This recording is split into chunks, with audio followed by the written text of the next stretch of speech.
अस्सलाम वालेकुम नाज़रीन, मैं हूं मोहम्मद उस्मान मुगल और आप देख रहे हैं मेरा यूट्यूब चैनल। और आज के व्लॉग में आपको बताऊंगा कि अदलिया से मुतल्लिक जो आईनी तरमीम का मामला है,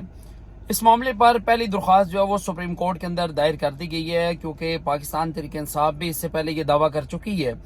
कि वो अदलिया से मुतल्लिक आईनी तरमीम के खिलाफ, यानी ये जो बिल है इसके खिलाफ वो सुप्रीम कोर्ट से रुजू करेगी। लेकिन आज सुप्रीम कोर्ट के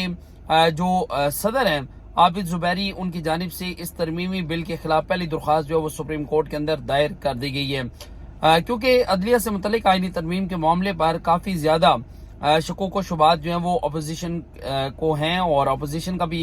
ये दावा है कि वो भी अदालत से रुजू करेगी। और इस पर जो है वो जो दरख्वास्त दायर की गई है उसमें ये इस्तदा की गई है कि 26वीं आईनी तरमीम को फौरी तौर पर गैर कानूनी करार दिया जाए। सुप्रीम कोर्ट से इस्तदा की गई है और साथ ये भी कहा गया है कि आइन के बुनियादी हकूक और जो आइनी ढांचा है ये उसके मुनाफी है। और चूँकि मजमूई तौर पर मुख्तलिफ जो इस्तदाएँ की गई हैं अदालत से, सबसे पहली और बड़ी जो इस्तदा है वो ये है कि इस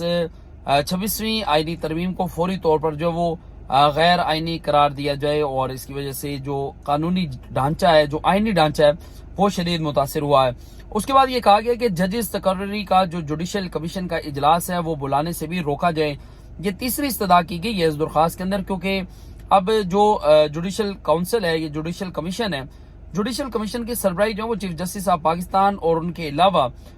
4 सीनियर जजेस जो हैं वो उसके अंदर शामिल होंगे, और उसमें वफाकी वजीर कानून और सुप्रीम कोर्ट बार के नामजद वकील जो है वो इसके अंदर शामिल होंगे, और इसी तरह 2 सेनेट और 2 अरकान कौमी असम्बली जो है उनको इस कमीशन के अंदर जो है वो शामिल किया जाएगा। तीसरी जो इस्तदा की गई है वो ये है कि फौरी तौर पर जजेस की तकर्री के हवाले से जो इजलास है वो इजलास तलब करने से इन्हें जो है वो रोका जाएगी। पहली दरख्वास्त है अदलिया से मुतल्लिक आईनी तरमीमी बिल के खिलाफ जो सुप्रीम कोर्ट के अंदर जो वो दायर की गई है। साथ ये भी कहा गया कि आईनी तरमीम अरकान से जबरदस्ती वोट मंजूर नहीं करवा सकती, या जो मंजूरी है वो नहीं की जा सकती, क्योंकि इससे पहले यह कहा गया था कि जो भी रुकन किसी सियासी जमात के साथ वाबस्ता है लेकिन वो वोट की ओर पोल करेगा तो उसके बाद जो उसका वोट काउंट नहीं होगा। और बाद ये इसको जब तरमीम की गई तो उस तरमीम में ये कहा गया था कि उसका जो वोट है वो काउंट किया जाएगा, यानी वो किसी की सियासी जमात के साथ हो और वो जब वोट पोल करेगा, बेशक वो कौमी असम्बली में या फिर सेनेट में पोल करेगा, तो उसका वोट जो है वो काउंट किया जाएगा। चूंकि इस दफा हमने देखा कि अदलिया से मुतल्लिक ये जो तरमीम हुई है, इस तरमीम में भी पाकिस्तान तहरीक इंसाफ के चंद रहनुमा ऐसे हैं जिन्होंने बैकडोर राब्ते किए हैं हुकूमत से, और उन्होंने इसके ऊपर वोट देने के लिए हामी भी भरी है, और वो एक अलग बात है। और इस बात से बिल्कुल कतई नज़र के उनको चांस नहीं मिला वोट पोल करने का, और उस पर भी पाकिस्तान तहरीक इंसाफ ने उनको शोकाज नोटिस जो है वो जारी किए हैं, और उन नोटिस का अभी तक उन्होंने जवाब नहीं दिया, और उनके मुस्तकबिल का जो फैसला है वो पाकिस्तान तहरीक इंसाफ की जो सियासी कमेटी है या जो कोर कमेटी है वो खुद फैसला करेगी। उसके बाद ये कहा गया कि पार्लियामेंट नामुकम्मल और उसकी आईनी हैसियत पर कानूनी सवालात हैं, चूँकि जब ये तरमीम की जा रही थी और उस टाइम भी कहा जा रहा था कि अदलिया के हवाले से ये जो बिल इन्होंने कौमी असम्बली या फिर सेनेट से पास करवाया है, तो उस पर पार्लियामेंट जो कानून और जमहूरियत और पार्लियामान की ताकत समझा जाता है, उसको उस पार्लियामेंट को इन्होंने रबड़ स्टैम्प के तौर पर इस्तेमाल किया, और इस तरमीम के बाद जो है उसकी जो आइनी हैसियत है उसके ऊपर भी सवालात उठना शुरू हो चुके हैं। उसके बाद ये कहा गया कि अदलिया की आज़ादी और इख्तियारात की तकसीम आइन का बुनियादी ढांचा है। ये इस वजह से कहा गया क्योंकि इसमें यह भी कहा गया था कि बलूचिस्तान की जो नशिस्तें हैं उन पर मुसावी हकूक और बुनियादी हकूक जो उनको तहफ़्फ़ुज़ दिया जाएगा, और इस पर एक इस्तदा ये की गई है कि अदलिया की आज़ादी और इख्तियारात की जो तकसीम है, अदलिया की इख्तियारात की तकसीम से मुराद ये है कि चूँकि जजेस जो हैं उनमें अपने इख्तलाफात जो है वो सामने आना शुरू हो चुके हैं, जो ज़ेर सवाल जो मुकदमात हैं उनके फैसलों पर असर अंदाज हो रही हैं। जिस तरह परवेज मुशर्रफ जो थे उनके खिलाफ जब पेशावर हाई कोर्ट के अंदर आइन छीनने का मुकदमा जो वो पाकिस्तान मुस्लिम लीग नून ने दर्ज करवाया था, तो अदालत ने उनका आईडी कार्ड और जो पासपोर्ट है वो जब्त करने का हुक्म दिया था। बाद उन्होंने जब सुप्रीम कोर्ट से रुजू किया तो सुप्रीम कोर्ट ने खुसूसी अदालत का जो फैसला था वो कलअदम करार देकर परवेज मुशर्रफ को मुल्क से जाने की इजाजत दे दी थी। तो इसी तरह साबिक जो चीफ जस्टिस से काजी फाइज ईसा उनके खिलाफ जब सदारती रेफरेंस आया تو صدارتی ریفرنس میں جو اس پر 3 رکنی بینچ بنا تھا، اس بینچ کے اندر بھی جسٹس یحییٰ افریدی جو ہیں انہوں نے بیٹھنے سے معذرت کر لی تھی، اور اسقط نوٹس کے معاملے پر بھی انہوں نے اپنا جو اختلافی نوٹ تھا وہ لکھا تھا کہ اسقط نوٹس کے معاملے پر ان کا ایک اپنا نقطۂ نظر ہے۔ اس کے بعد یہ کہ پارلیمانی کمیٹی کے ذریعے چیف جسٹس کی تعیناتی مداخلت کے مترادف ہے، یعنی چیف جسٹس کی تعیناتی جو ہے وہ خود پارلیمانی کمیٹی یا پھر اس کے لیے ایک جوڈیشل کمیشن بنایا جائے گا، اور جوڈیشل کمیشن یہ تعین کرے گا کہ چیف جسٹس کے عہدے کے لیے کون سا بندہ اہل ہے۔ اب چونکہ جب جسٹس قاضی فائز عیسیٰ جو ہیں وہ اپنی مدت ملازمت مکمل کرنے کے بعد ملک سے روانہ ہوئے ہیں، تو اس کے بعد جب سپریم کورٹ کی جو ویب سائٹ ہے اس ویب سائٹ کو اپڈیٹ کیا گیا، اور اپڈیٹ کرنے کے بعد وہاں پر جسٹس یحییٰ افریدی کی تصویر جو ہے وہ لگائی گئی، اور اس میں یہ کاؤنٹ کیا گیا کہ جسٹس منصور علی شاہ جو ہیں وہ سپریم کورٹ کے موسٹ سینئر ججز ہیں، جو ججز ہیں ان میں شامل ہیں۔ اب دیکھنا یہ ہوگا کہ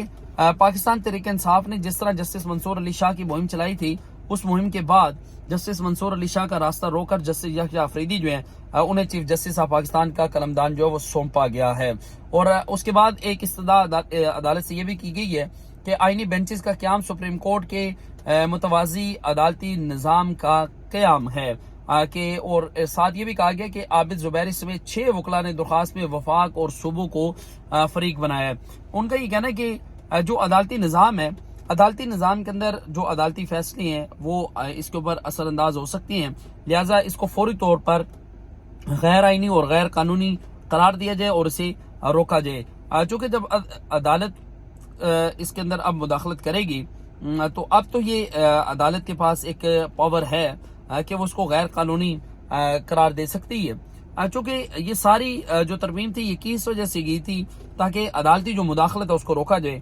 چونکہ اس سے پہلے سابق وزیر اعظم نواز شریف جو ہیں انہیں عدالتی حکم پر جو وہ ہٹایا گیا تھا، یوسف رضا گیلانی جو ہے ان کو ہٹایا گیا تھا، تو اس لیے یہ عدلیہ سے متعلق آئینی ترمیم کا جو معاملہ ہے اس معاملے پر حکومت یہ چاہتی ہے کہ ان کو سافٹ کارنر ملے، ان کے اتحادی جو ہے ان کو سافٹ کارنر ملے۔ اب چونکہ اس میں بار بار مساوی حقوق یا انسانی بنیادی حقوق کی بات کی جا رہی ہے، تو 9 مئی کے بعد پاکستان کے اندر